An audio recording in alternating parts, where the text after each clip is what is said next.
네, 오늘 하나님께서 저와 여러분에게 주시는 말씀은 전도서 1장 1절에서 11절 말씀입니다. 한 절씩 교독하겠습니다.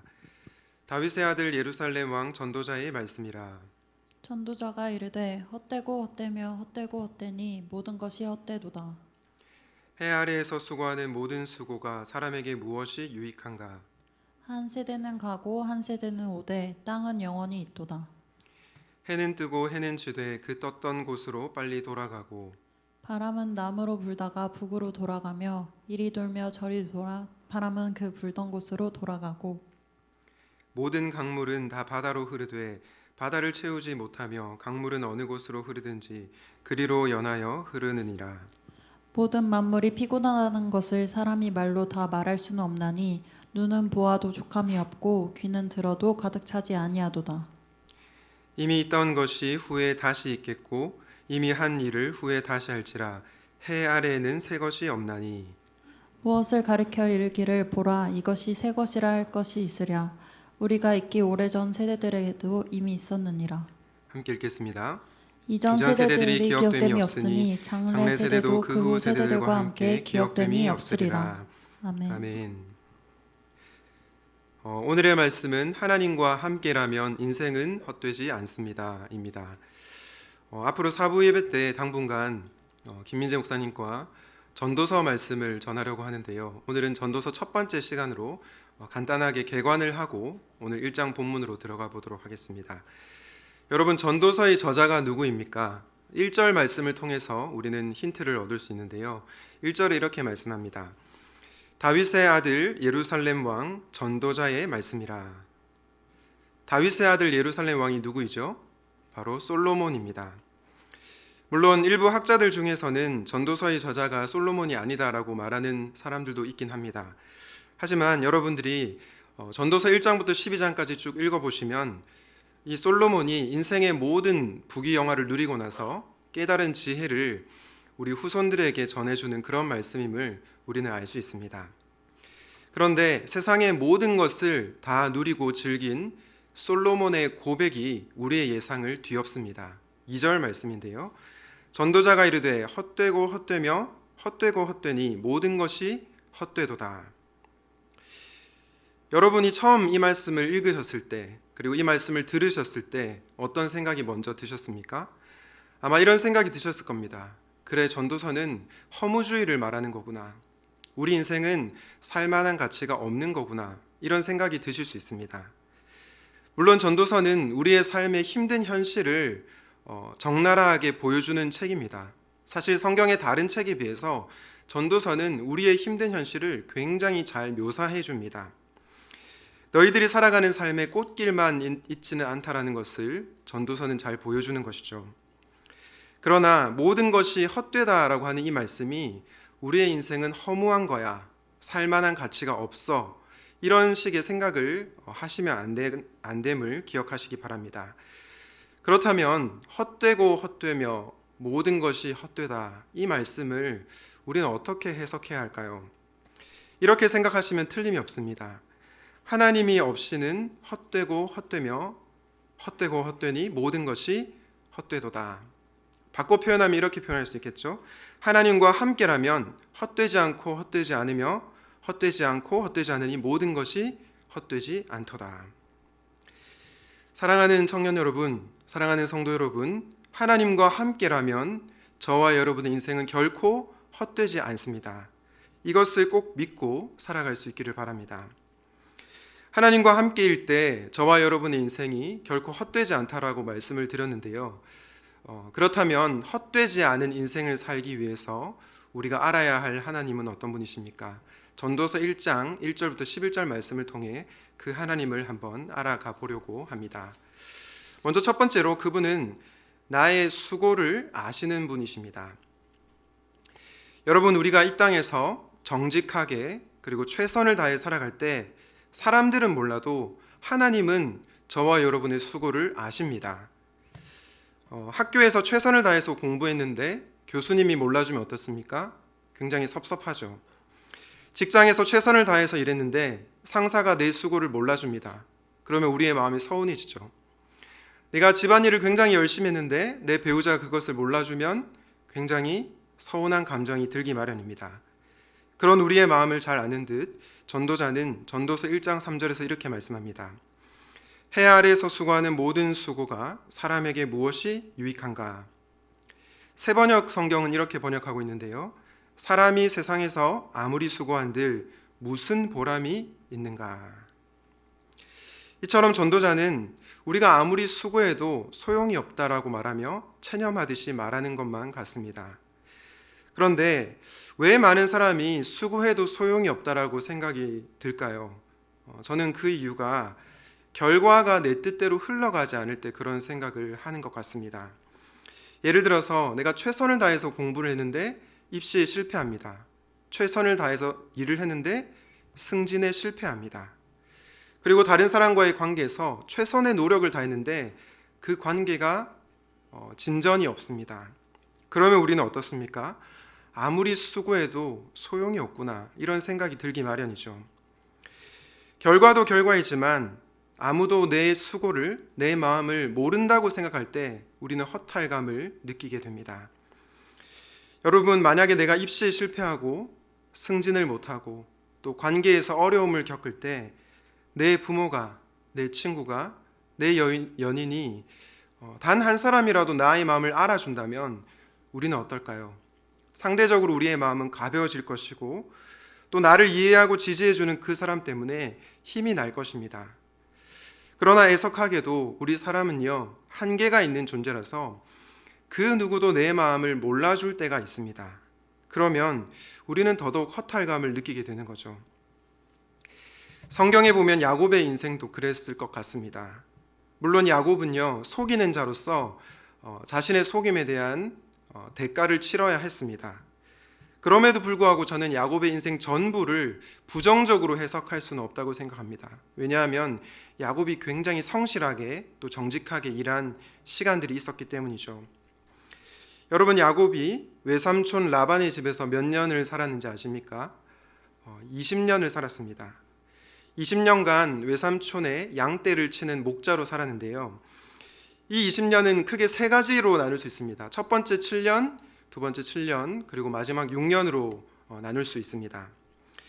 첫 번째 7년은 그래도 상대적으로 마음이 좀 가벼웠을 것 같습니다. 왜냐하면 자신이 사랑하는 라헬을 얻기 위해서 창세기 29장에 보면 7년이 며칠처럼 느껴졌다, 이런 고백이 있습니다. 사랑하는 사람을 얻기 위한 그 7년의 시간이 그렇게 길지 않은 것처럼 느껴졌다, 이렇게 말씀하는 거죠. 그런데 여러분, 말이 7년이지 7년이라는 세월이 어디 짧은 시간입니까? 절대 그렇지 않습니다. 그럼에도 불구하고 야곱은 라헬을 얻겠다는 그 일념으로 계속해서 성실하게 일을 했습니다. 그런데 7년이 지난 뒤 어떤 일이 일어났습니까? 외삼촌 라반이 둘째 딸 라헬을 주는 대신에 첫째 딸 레아를 신방으로 들여보냅니다. 야곱은 그걸 모르고 레아와 동침했죠.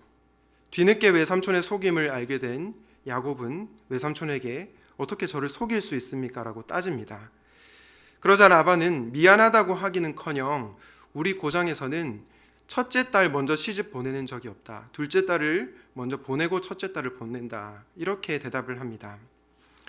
그런데 여러분, 이것뿐만이 아니었습니다. 이제 장인이 된 외삼촌 라반을 위해서 야곱이 굉장히 열심히 수고를 합니다. 그런데 라반은 야곱에게 줄 품삯을 무려 10번이나 바꿔치기 하면서 야곱을 속이는 것을 알 수 있습니다. 만약 여러분이 야곱과 같은 삶을 살았다면 마음이 어떻겠습니까? 정말 힘들었을 것 같습니다. 성경에 기록되어 있지는 않지만 아마도 야곱은 20년간 많은 눈물을 흘렸을 것 같습니다.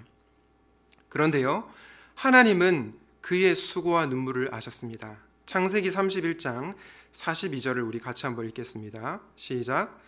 우리 아버지의 하나님 아브라함의 하나님 곧 이삭이 경외하는 이가 나와 함께 계시지 아니하셨더라면 외삼촌께서 이제 나를 빈손으로 돌려보내셨으리다마는 하나님이 내 고난과 내 손의 수고를 보시고 어젯밤에 외삼촌을 책망하셨나이다. 하나님이 어떻게 하셨다고 하죠? 내 고난과 내 수고를 보셨다라고 얘기합니다. 다르게 말해서 적어도 하나님은 야곱의 수고를 아시는 분이라고 성경이 얘기하고 있는 것입니다.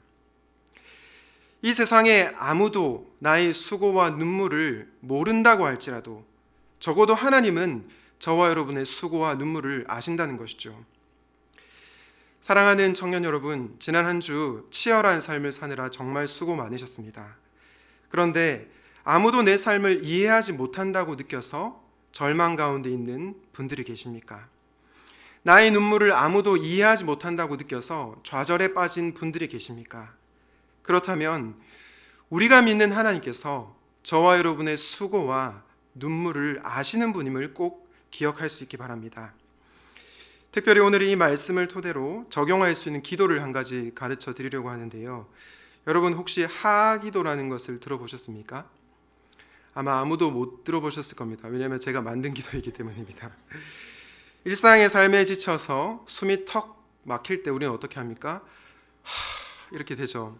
그런데 저는 하기도를 추천해 드리고 싶습니다. 하기도가 뭐냐면 이겁니다. 하나님 아시죠? 다른 미사 여구 필요 없습니다. 하나님, 제 마음 아시죠? 제 상황 아시죠? 다른 그 어떤 말 필요 없이 하나님 아시지요? 이렇게 기도하면 됩니다. 때로 나의 수고를 아무도 모른다고 느낄 때, 때로는 억울함에 잠을 못 이룰 때, 그리고 불안할 때 하나님 아시죠? 이렇게 기도하는 것입니다. 우리가 이렇게 기도할 수 있는 이유는요, 하나님께서 나의 수고와 눈물을 아시고 우리의 기도를 들으시고 응답하시기 때문입니다. 바라기는 나의 수고를 아시는 하나님께 내 마음을 토로하는 가운데 헛되지 않은 인생을 살아가시기를 주님의 이름으로 축복합니다. 하나님과 함께라면 인생은 헛되지 않습니다 라는 주제로 말씀을 전하고 있는데요. 우리의 인생을 헛되지 않게 하시는 그분은 어떤 분이실까요? 두 번째로 영원토록 변함없는 분입니다. 여러분 혹시 이 노래 가사 아십니까? 영원한 건 절대 없어. 결국에 넌 변했지.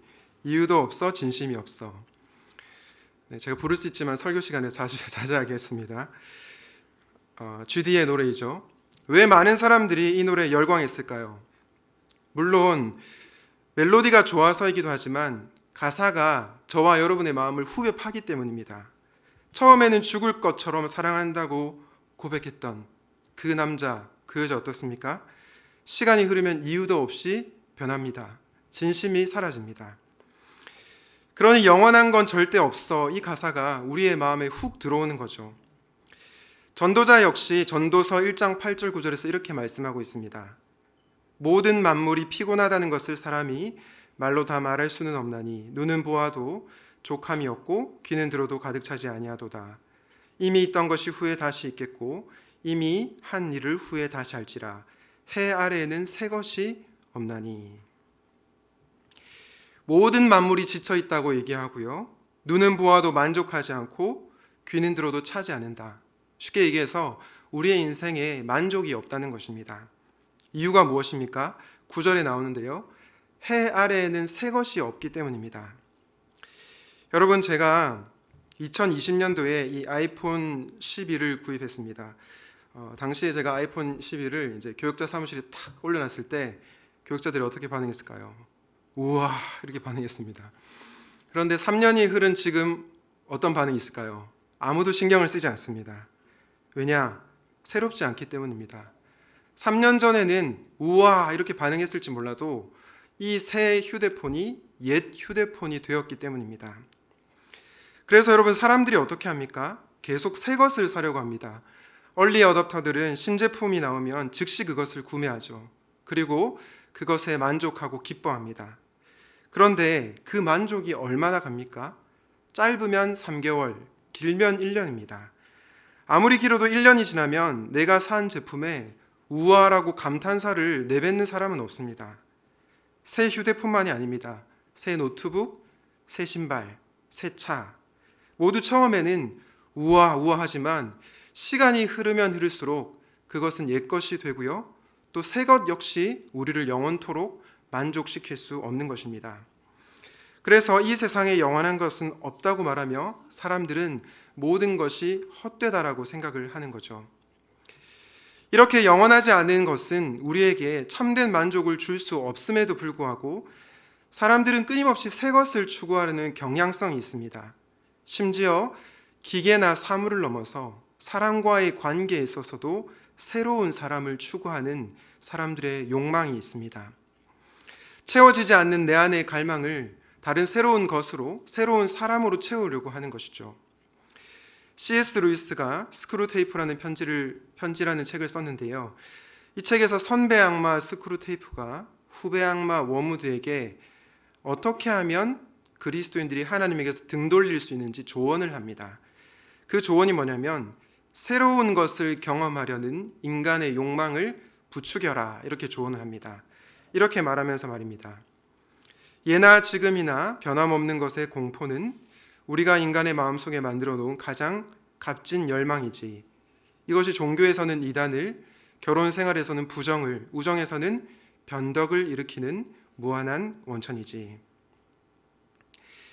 저는 여기서 예나 지금이나 변함없는 것의 공포를 새로운 것에 대한 추구로 바꿔 표현할 수 있다고 생각합니다.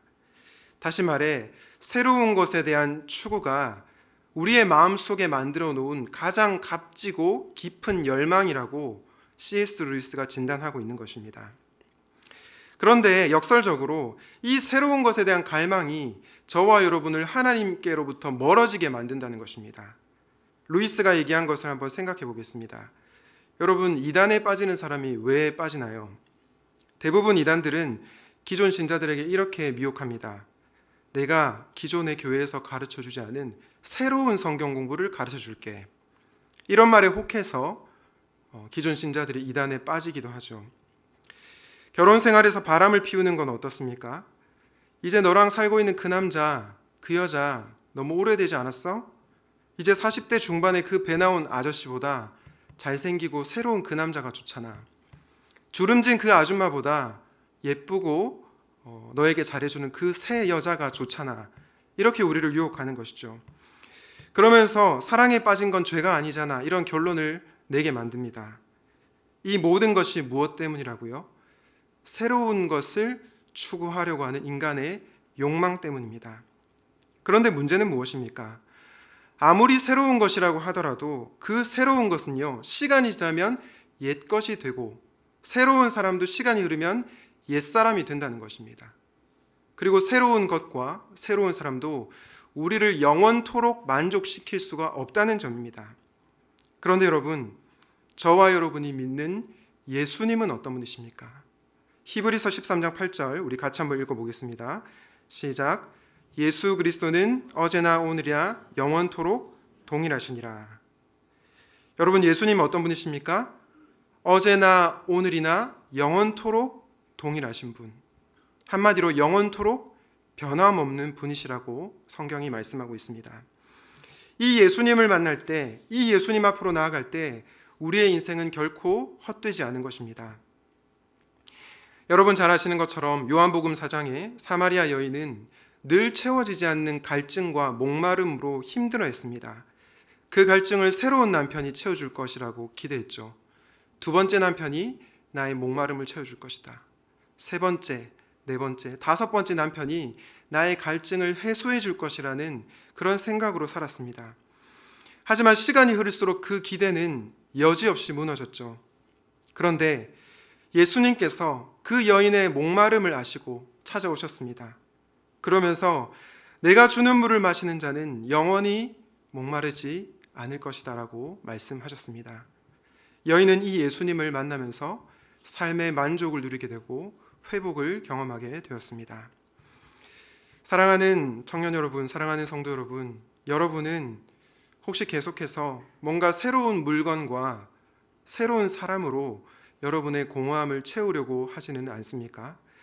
그렇다면 기억하십시오. 새로운 물건도 새로운 사람도 시간이 지나면 옛것이 된다는 것을요.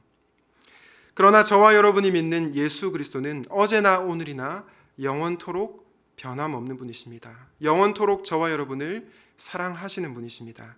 이 사실을 기억하시고 영원토록 변함없는 그분 안에서 헛되지 않은 인생을 살아가시기를 주님의 이름으로 축복합니다. 우리의 인생이 헛되지 않기 위해서 기억해야 할 마지막 하나님은 어떤 분이실까요? 마지막으로 그분은 나를 절대로 잊지 않으시는 하나님이십니다. 여러분, 이 세상에 그 어떤 사람도 시간이 지나면 잊혀지기 마련입니다. 돈이 많은 부자도, 인기를 많이 누린 연예인도, 그리고 큰 업적을 남긴 사업가도 시간이 흐르면 잊혀지기 마련이죠. 그래서 전도서 1장 11절은 이렇게 말씀합니다. 지나간 세대는 잊혀지고 앞으로 올 세대도 그 다음 세대가 기억해 주지 않을 것이다. 전도자는 말합니다. 아무도 우리를 기억해 주지 않을 것이다. 여러분, 이것이 얼마나 서글픈 일입니까? 예전에 한 선교사님께 선교 사역을 하시면서 무엇이 힘든지를 물어봤습니다. 저는 어떤 대답을 예상했냐면 선교사님의 환경이 열악해서 힘들다, 혹은 내가 섬기는 사람들이 변하지 않아서 힘들다, 이렇게 대답하실 줄 알았습니다. 그런데 의외의 대답을 하셨습니다. 가장 힘든 것이 뭐냐면 사람들에게 잊혀지는 것이 가장 힘들다, 이렇게 얘기를 했습니다. 여러분, 선교사님들이 열악한 환경 각오하고 나가지 않겠습니까? 그리고 그 영혼들이 변화되지 않을 거라는 거, 쉽지 않은 거 알고 나가십니다. 그런데 뭐가 가장 힘드냐고 여쭤봤더니 사람들에 의해서 잊혀지는 것, 나를 파송한 사람들이 나를 시간이 흐르면 잊는 것, 그것을 가장 힘들다고 얘기를 했습니다. 이런 점에서 우리가 섬기는 선교사님들을 기억하는 것이 정말로 중요한 일이라는 생각이 듭니다. 그런데 이 선교사님뿐만 아니라 이 세상에서 치열하게 살아가는 우리 모두도 한 번쯤은 이런 고민을 해봤을 것 같습니다. 시간이 흘렀을 때 나를 기억하고 찾아올 사람이 있을까? 세월이 흘러도 변치 않고 나를 사랑해 줄 사람이 있을까? 이런 생각을 하면 인생이 허무하게 느껴지고 삶의 의미를 찾기가 쉽지 않은 것 같습니다. 이런 우리가 반드시 기억해야 할 것이 무엇입니까? 바로 하나님의 기억하심입니다. 사람들은 나를 잊을지 몰라도 하나님은 나를 절대로 잊지 않으신다는 믿음이 필요합니다. 이 믿음이 있을 때 저와 여러분의 인생이 결코 헛되지 않은 것입니다. 여러분, 우리가 다른 사람들에게 선행을 베풀면 사람들이 우리를 잊지 않을까요? 물론 어느 정도는 잊지 않을 수 있습니다. 그런데 시간이 흐르면 우리의 선행도 다른 사람들이 잊기 마련입니다. 성경에 보면 대표적으로 술 맡은 관원장이 그랬습니다. 창세기 40장 23절을 보겠는데요. 술 맡은 관원장이 요셉을 기억하지 못하고 그를 잊었더라. 창세기 40장 말씀을 보면 요셉과 함께 감옥에 갇힌 술 맡은 관원장이 나옵니다. 이 관원장이 하루는 꿈을 꾸고 나서 굉장히 불안해합니다. 그래서 요셉이 그 관원장에 묻죠. 관원장님, 오늘 안색이 많이 안 좋아 보이십니다. 혹시 무슨 일이 있으십니까? 그러자 관원장이 대답합니다. 내가 간밤에 꿈을 꿨는데 이 꿈을 해몽해 줄 사람이 없어서 내 마음이 불안하고 근심이 된다. 그때 요셉이 멋있는 말을 하죠. 해석은 하나님께 있는 것 아닙니까? 저에게 말씀해 보십시오. 그래서 이 관원장이 요셉에게 꿈의 내용을 알려줍니다.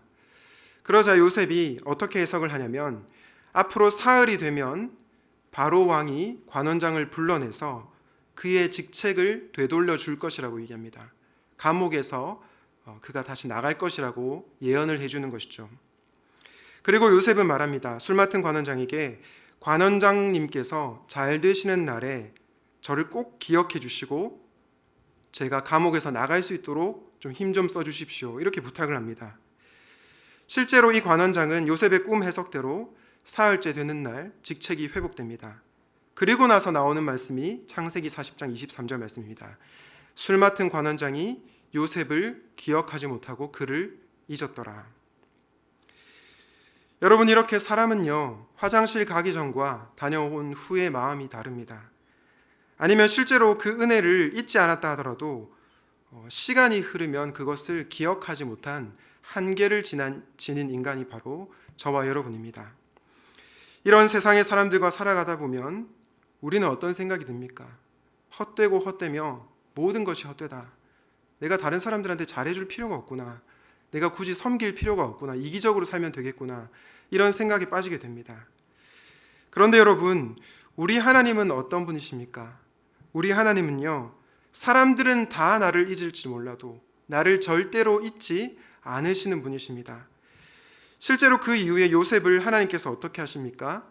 하나님께서 그를 총리로 세우시고 그의 인생을 회복시켜 주십니다. 그런데 여기서 중요한 포인트는 요셉이 총리가 되었다는 데 있지 않습니다.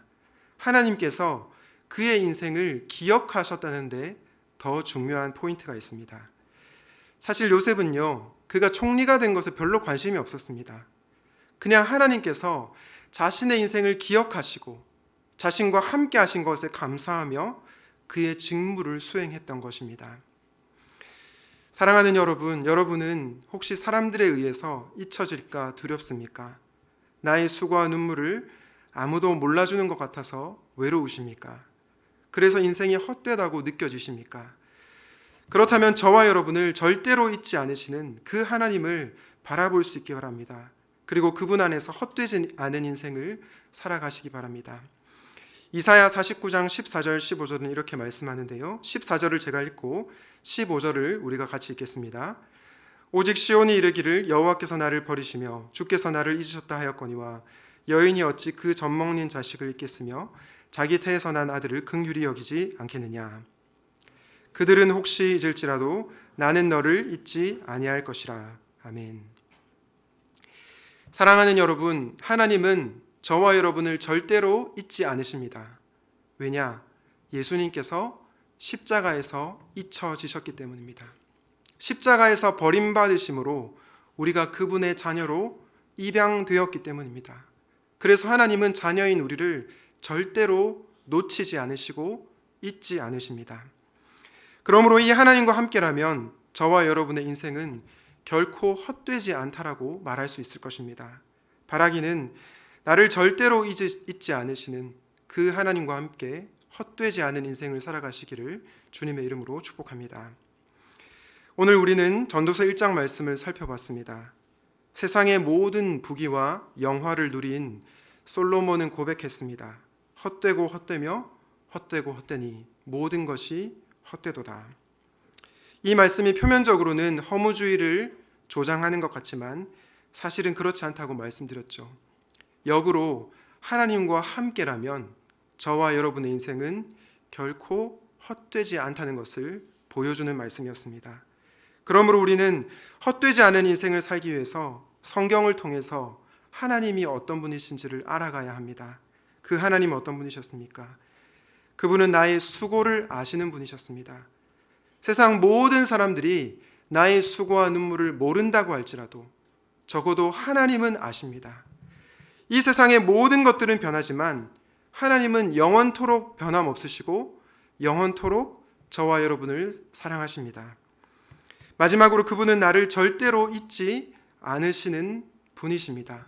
우리가 시간이 흘러서 사람들에 의해서 잊혀진다 하더라도 하나님은 자녀인 우리를 결코 잊지 않으십니다. 이 하나님과 함께라면 저와 여러분의 인생은 결코 헛되지 않습니다. 모든 것이 헛되다고 느낄 때, 아무 의미가 없다고 느낄 때 이 하나님과 함께 동행하지 않겠습니까? 바라기는 이번 한 주 이 하나님과 동행함으로 헛되지 않고 의미 있고 행복한 인생을 살아가시기를 주님의 이름으로 축원드립니다. 아멘. 오늘 말씀을 기억하면서 거친 길 위를 걸어갈 때도 함께 찬양하도록 하겠습니다.